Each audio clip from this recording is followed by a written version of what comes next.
Actuellement, cette période de coronavirus, on a beaucoup et de vacances en plus, puisqu'on est au mois d'août, on a beaucoup de petites affiches rédigées à la main ou à la machine indiquant certaines choses. La période de fermeture ou bien le masque. Et on a une collection de barbarisme, en tout cas d'expressions mal orthographiées, qui en dit long sur le niveau de connaissance orthographique de la population parisienne en l'occurrence. Alors, c'est pas que ces mots-là n'existent pas en français, mais ils ne sont pas à leur place. Alors, sur le plan euphonique, si on lit le texte, ça peut passer. Mais si on regarde comment c'est écrit, ça passe pas.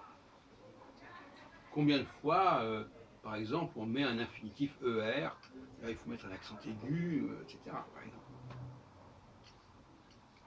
Par exemple, là, dans mon quartier, je vois par exemple porter du masque, PORTER. Et c'est rare qu'il n'y ait pas, dans une phrase relativement courte, une erreur quelque part. C'est presque la règle si on cherche bien. Alors, le génie de la langue française, c'est de maîtriser à la fois l'écrit et l'oral. Et l'oral ne fait sens précisément que par rapport à l'écrit. Pourquoi? Parce que on voit que telle chose est écrite, qui ne se rend pas, qui ne se prononce pas à l'oral. Il y a toute une philosophie. Ça veut dire qu'il y a une sélection. La langue française est une langue sélective. Elle nous apprend à penser à la sélection. Elle dit oui, oui c'est vrai, c'est écrit, mais ça ne sera pas prononcé. Ça n'apparaîtra pas au niveau du son. On passe de la vue, qui est globale, au son qui est déjà beaucoup plus restrictif et, disons, élitique. Par conséquent, il y a tout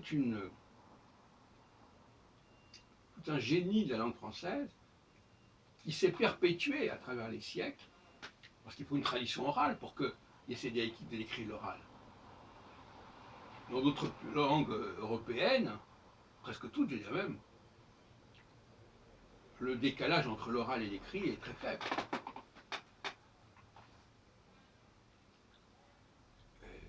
Une des langues où l'orthographe est un peu problématique comme en français, c'est l'anglais, comme par hasard, qui est si fortement marqué par la langue française. Et encore, par exemple, les Anglais, quand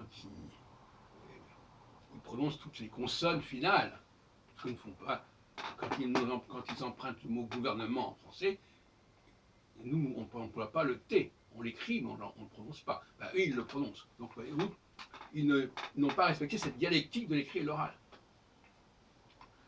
Beaucoup moins que le français. C'est pour ça que le français est encore plus compliqué que l'anglais au niveau orthographique, parce que c'est pas que l'orthographe est complexe ou pas complexe, c'est qu'elle ne correspond pas à l'oralité. Ça veut dire que on ne comprend pas pourquoi tel facteur qui est là n'apparaît pas à l'arrivée. Si l'écrit c'est le point de départ, l'oral c'est le point d'arrivée. Donc il y a toute une philosophie de la sélection. Moi j'appelle ça le passage de la présence à l'absence. C'est comme dans une course, voilà, tout le monde est présent au début de la course, et puis à l'arrivée, il y en a que quelques-uns qui ont bouclé. Et puis de toute façon, il y a un ordre d'arrivée. Voilà, donc il y a, je crois qu'on n'a pas tellement insisté sur ce point jusqu'à présent, on est d'accord.